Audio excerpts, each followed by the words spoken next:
এ নাও।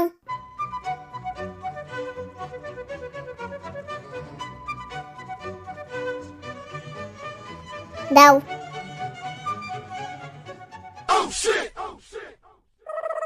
এই স্মিথ, দুধওয়ালাটা চলে গেল?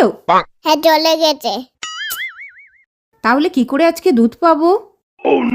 কাকিমা, হ্যাঁ, কি বলছিস? আমার থেকে নাও। আচ্ছা দে।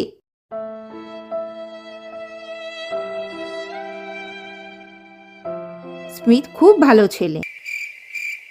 মা, দুধ নিয়ে এসেছি, এই নাও। দাও। এ কি এত হালকা কেন? এ কি হাফ কেন? তুই আবার আজকে দুধ ফেলেছিস না? না, আমি ফেলিনি। রমা কাকিমা এসেছিল, রমার কাকিমা দুধ পায়নি বলে তাই আমি আমার থেকে হাফ দিয়ে দিয়েছি। ওলে বাবালে, আমার সোনা বাবা।